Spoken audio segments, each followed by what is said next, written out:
আসসালামু আলাইকুম সুপ্রিয় দর্শক, আমি শাকিল আর আপনারা দেখছেন বিশ্ব বাংলা কৃষি, সর্বদা কৃষকের পাশে থাকে।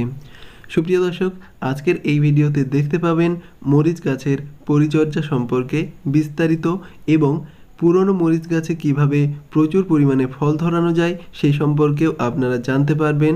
এজন্য অবশ্যই এই ভিডিওটি শেষ পর্যন্ত দেখবেন। আর বিশ্ব বাংলা কৃষি চ্যানেলে যদি আপনি নতুন হয়ে থাকেন তাহলে অবশ্যই চ্যানেলটি সাবস্ক্রাইব করবেন আর পাশের নোটিফিকেশান বেলটি অন করে দেবেন। তো চলুন সুপ্রিয় দর্শক, শুরু করা যাক। সুপ্রিয় দর্শক, পুরনো মরিচ গাছে পুনরায় প্রচুর পরিমাণে মরিচ ধরাতে হলে যে কাজটি করতে হবে, প্রথমে হারভেস্ট করে নিতে হবে। যদি কোনো মরিচ থাকে তাহলে সেগুলিকে তুলে নিতে হবে, কারণ এই গাছকে প্রুনিং করতে হবে বা ছাঁটাই করতে হবে। এজন্য প্রথমে মরিচগুলিকে হারভেস্ট করে নিতে হবে। যদি মরিচ না থাকে তাহলে কোনো ব্যাপার নেই। আমি এই একটি গাছ থেকে অনেকগুলি মরিচ সংগ্রহ করেছি। আর এই ধরনের গাছ যদি 10টা আপনার ছাদ বাগানে, টবে বা বাড়ির আনাচে কানাচে থাকে তাহলে সারা বছর মরিচ কেনার কোনো দরকার হবে না।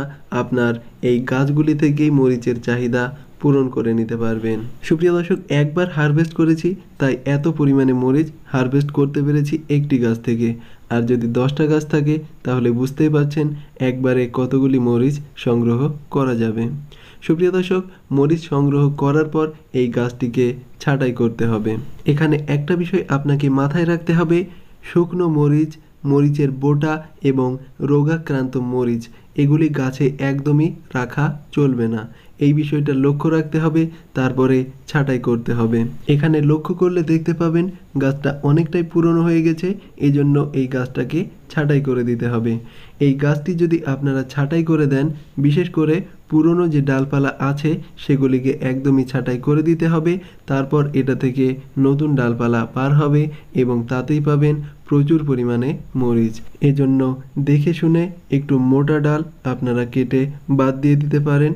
এবং এই মরিচ গাছে যদি একটাও পাতা না রাখেন তাহলেও গাছটি মরবে না। এভাবেই সুপ্রিয় দর্শক, সম্পূর্ণ গাছটিকে প্রুনিং বা কাটাই ছাঁটাই করে দিতে হবে।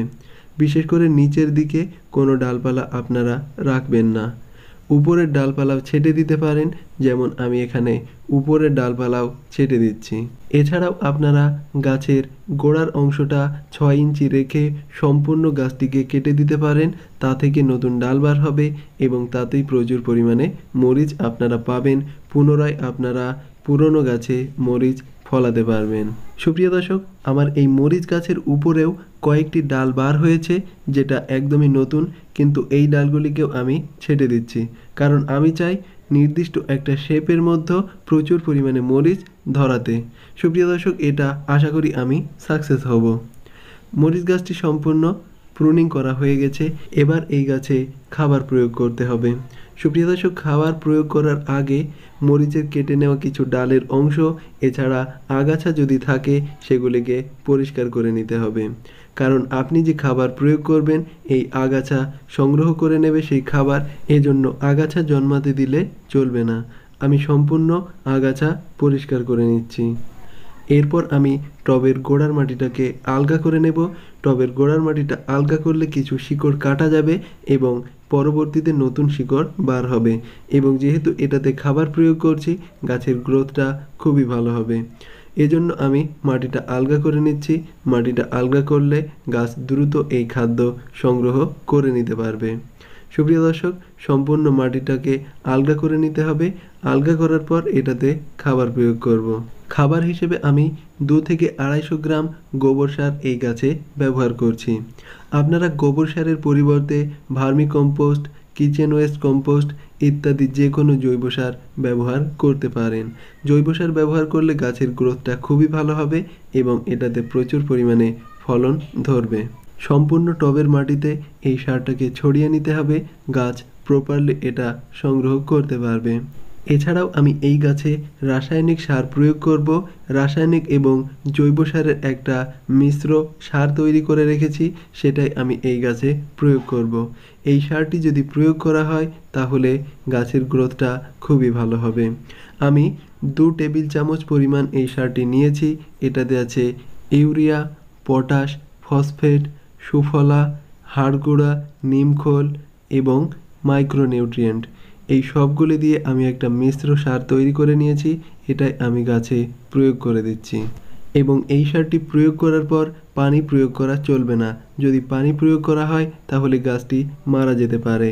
এদিকে লক্ষ্য রেখে সার প্রয়োগ করার আপনারা আগের দিন পানি প্রয়োগ করবেন, মাটিটা একটু ভেজা ভেজা থাকলে তবেই সার প্রয়োগ করবেন। এবং সার প্রয়োগ করার পরের দিন আপনারা পানি প্রয়োগ করতে পারেন, তাহলে খুবই ভালো হবে। সুপ্রিয় দর্শক, এই গাছটা রেডি হয়ে গেছে। আর মাত্র একটি কাজ বাকি আছে, সেটা হচ্ছে ছত্রাকনাশক এবং কীটনাশক স্প্রে।